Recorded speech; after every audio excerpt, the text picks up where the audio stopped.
Hello दोस्तों, स्वागत है आप सभी का आपके अपने YouTube channel India education centre में। तो दोस्तों, आज का जो हमारा टॉपिक है वह फिजिक्स का पहले चैप्टर का 20वां नंबर टॉपिक है, जिसमें हम अवतल दर्पण में सिद्ध करेंगे कि आर बराबर 2f कैसे होता है। तो देखिए, यह हमारा मेथड सेकंड होगा। इससे पहले हमने एक मेथड बताया है, वह भी आप देख सकते हो, वह भी बहुत आसान है, यह भी बहुत आसान है। तो चलिए हम अपने सेशन को स्टार्ट करते हैं। तो सबसे पहले सिद्ध करने का जो तरीका होता है, दो स्टेप है। पहला स्टेप में माना कि, उसके बाद दूसरा में हम प्रमाण देंगे। तो माना कि में आपको जो जो चित्र में दिखाई दे रहा है वह सभी बातों को हम इसमें लिख देंगे। तो माना कि में क्या क्या लिखेंगे, तो देखिए लिखेंगे माना कि आपका क्या जी, एन एन डैश है, क्या जी, अवतल दर्पण है। एन एन डैश एक अवतल दर्पण है, हमारे ये अवतल दर्पण है। देखिए, इस अवतल दर्पण में ए भी एक आपतित किरण है, ठीक है, जो परावर्तन के बाद फोकस होकर गुजरती है। और ये ए भी आपतित किरण जो है, ए भी वह प्रधान उसके समानांतर आपतित हो रही है। तो उसके बाद जिसमें लिखेंगे, जिसमें ए बी आपतित किरण प्रधान अक्ष के समानांतर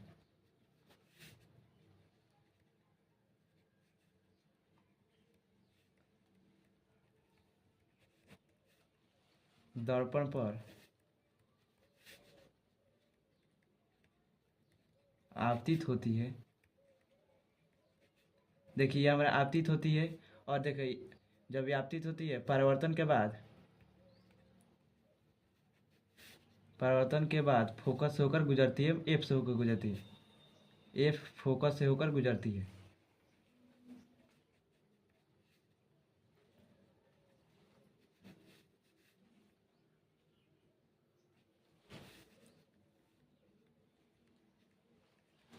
तो ये हमारा फोकस होकर गुजरती है, ये हो गया, ठीक है।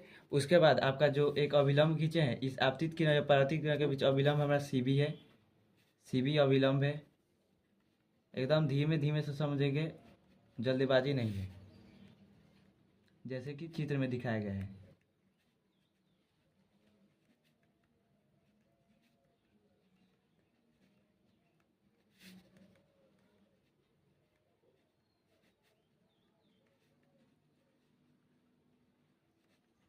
चित्र में दिखाई दे रहा है, उसी को ना लिखे हैं जी। तो ये होगा पहला स्टेप। माना कि में जितना चित्र में था उसे हम लिख दिया। अब चित्र को समझते हैं। देखिए, ये हमारे आपतित किरण, ये हमारा परावर्तित किरण, ये हमारा अविलंब। आपतित किरण अविलंब के बीच बना कोण को आपतन कोण कहते हैं, और परावर्तित किरण और अविलंब के बीच बना कोण हम परावर्तित कोण कहते हैं या परावर्तन कोण कहते हैं। तो देखिए, यह एफ पी के बीच की दूरी एफ हो गया, और एफ पी के बीच की दूरी एफ हो गया, और सी पी के बीच की दूरी हमारा आर हो गया। अब देखिए, जो हमारा मेन स्टेप है, इस मेन स्टेप में प्रमाण है। तो इस प्रमाण को देखते हैं, प्रमाण किस प्रकार से देते हैं। तो देखिए, प्रमाण में कुछ नहीं करना है। देखिए, परावर्तन के नियम से यह एंगल आई एंगल आर के बराबर हो जाते हैं, ठीक है। अब देखिए, जब एंगल आई एंगल आर के बराबर हो गया, देखिए सबसे पहले लिखेंगे एंगल आई एंगल आर के बराबर हो गया, किससे जी, परावर्तन के नियम से।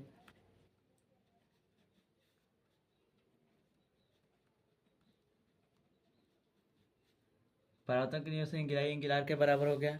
दूसरा आपका, यह जो एंगल आई है और यह एंगल आई, यह दोनों के दोनों एक दूसरे के बराबर होंगे। कैसे होंगे, देखिए, अगर दो रेखा इस प्रकार से समानांतर है और उसी एक रेखा इस प्रकार से काट रही है, तो ये वाला कोण जो होगा इस वाले कोण के बराबर होगा, किस नियम से, एकांतर कोण के नियम से।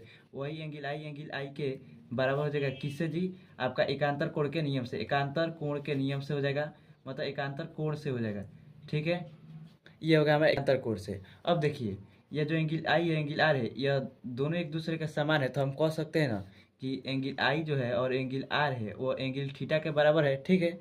तो जब angle I angle R theta के समान हो जाएगा, तो हमारा एंगल आई भी थीटा और एंगल आर भी थीटा हो जाएगा, ठीक है। जब दोनों एक दूसरे के समान है, तो वह दोनों के दोनों थीटा के बराबर हो जाएंगे। तो देखिए, वही हम यहाँ पर चित्र में बताएं कि एंगल आई थीटा के बराबर हो जाएगा, एंगल आर भी थीटा के बराबर हो जाएगा। तो देखिए, यह आई भी हमारा थीटा के बराबर हो जाएगा।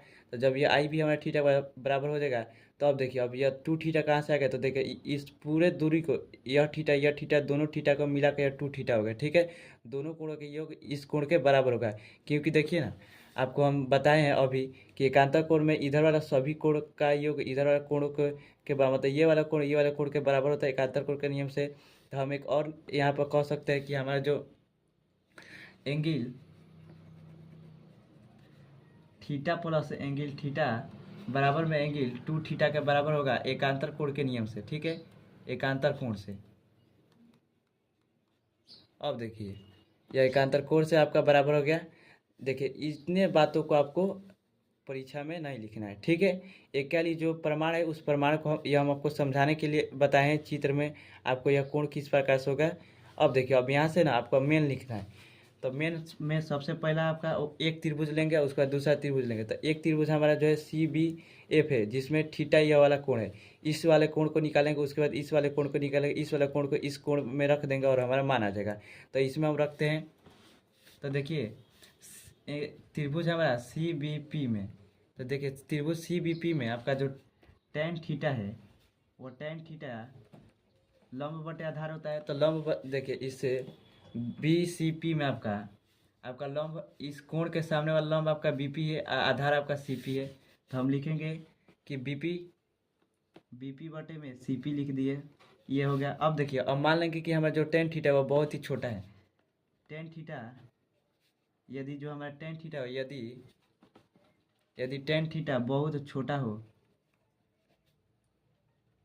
हो तो अगर tan थीटा है वो किसके बराबर हो जाएगा जी, तो थीटा के बराबर हो जाएगा। थीटा हमारा P बटे B था, किसके बराबर था, BP बटे में हमारा CP के बराबर था, ये हो गया।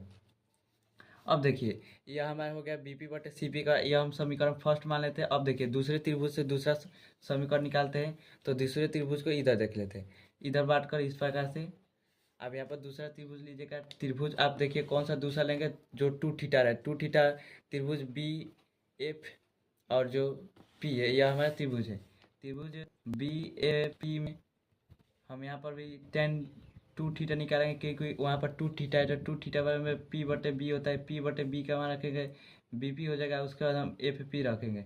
देखिए यही ना हमारा लंब है जी BP, यह हमारा आधार है FP, तो उसको हम रख दिए। अब यहाँ पर भी मान लेंगे कि हमारा जो यदि हमारा tan थीटा बहुत छोटा, tan 2 थीटा मेरा बहुत छोटा हो, ठीक है, बहुत छोटा हो तो, ठीक है, बहुत छोटा हो तो tan 2 थीटा है वह 2 थीटा के बराबर हो जाएगा। और 2 थीटा का मान हम अभी निकाले BP बटे FP हो जाएगा। ये हमारा समीकरण सेकंड हो गया। अब देखिए इस समीकरण सेकंड को देखिए इस समीकरण सेकंड में आप क्या करेंगे जी, समीकरण सेकंड में समीकरण फर्स्ट को रखेंगे। तो लिखेंगे हम समीकरण फर्स्ट को सेकंड में रखने, समीकरण फर्स्ट को सेकंड में रखने पर, समीकरण फर्स्ट को सेकंड में रखेंगे तो हमारा देखिए जो हमारा tan 2 थीटा है वो हमारा BP बटे FP है। अब इसमें इस थीटा के जगह हम इस थीटा को रख देंगे, इस थीटा को इस थीटा के जगह पर रख देते हैं, ठीक है। ये tan 2 थीटा नहीं है। देखिए यहाँ पर आपका जो है tan थीटा किसके बराबर है, 2 थीटा के बराबर। तो यहाँ पर आपका यह tan थीटा जो होगा आपका 2 थीटा के बराबर हो जाएगा, और BP बटे में FP है, ये होगा। अब यहाँ पर थीटा का मान हम क्या करेंगे, इस थीटा के मान पर इस थीटा के मान को रख देते हैं। तो देखिए यहाँ पर हम रखते हैं 2 गुने थीटा का मान क्या है आपका BP बटे में CP है, इस BP बटे CP है, यहाँ पर BP बटे में हमारा क्या हो जाएगा जी, FP हो जाएगा। अब देखिए जब बराबर साइन में अगर इधर एक राशि इधर राशि समान हो तो उन दोनों राशि को कैंसिल आउट कर सकते हैं। यह हमारा कैंसिल 2 गुने 1 बटे CP, ठीक है, यह 1 बटे FP हो गया। तो देखिए हमारा जो FP है वह FP किसके बराबर है, FP जो हमारा है FP फोकस के बराबर है, और CP जो है हमारा वक्रता त्रिज्या के बराबर है। तो इन मानों को रख देंगे, हमारा सिद्ध हो गया। तो देखिए ये सबसे आसान विधि है।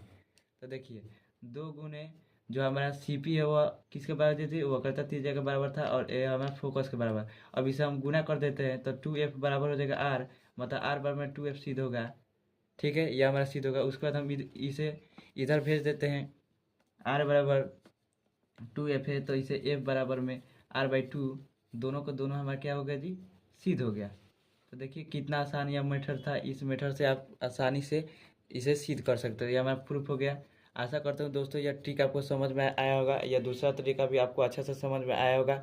यदि मेरा वीडियो अच्छा लगे तो प्लीज़ मेरे वीडियो को लाइक करें, चैनल को सब्सक्राइब करें और दोस्तों में शेयर करें। तब तक के लिए जय हिंद, जय भारत।